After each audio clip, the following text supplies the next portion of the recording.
গেল বছরের July August হত্যাকাণ্ডের সময় সাবেক প্রধানমন্ত্রী শেখ হাসিনা ছাড়াও আন্দোলন দমনে নেতৃত্ব দেন আওয়ামী লীগের শীর্ষ পর্যায়ের আরও 4 নেতা। গ্যাং অফ 4 নামে তাদের আখ্যা দিচ্ছেন প্রসিকিউশন। এই গ্রুপের সদস্য ছিলেন সাবেক আইনমন্ত্রী আনিসুল হক ও উপদেষ্টা সালমান এফ রহমান।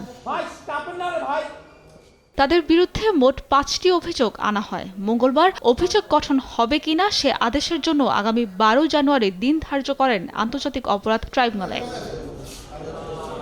শুনানিতে চিফ প্রসিকিউটর বলেন, জুলাই আগস্টে জারি করা কারফিউয়ের কোনো আইনি ভিত্তি ছিল না। কারফিউ কোনো সময় জনগণের জন্য আওয়ামী লীগ সরকার দেয়নি। তারা কারফিউ দিয়েছিল একটা জেনোসাইড করার জন্য। তারা কারফিউ দিয়েছিল বাংলাদেশের সিভিলিয়ান পপুলেশনকে নিশ্চিহ্ন করার জন্য।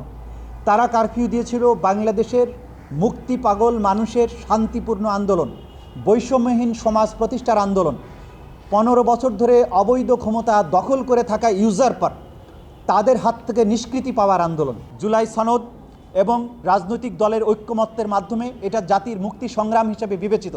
সন্ত্রাসবাদী আন্দোলন বলার ধৃষ্টতা কেউ যেন না দেখায়। এদিকে আসামি পক্ষের আইনজীবীর দাবি, আন্দোলনে জনগণের জানমাল রক্ষার জন্যই কারফিউ দেওয়ার বিষয়ে আলোচনা হয়েছে।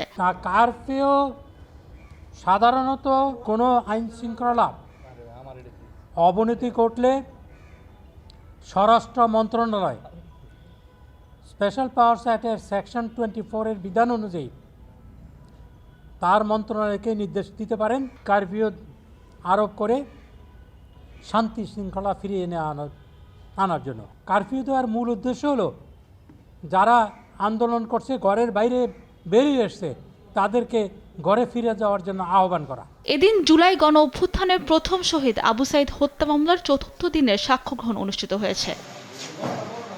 তাব্বিনা মজুমদার, দেশ টিভি, ঢাকা।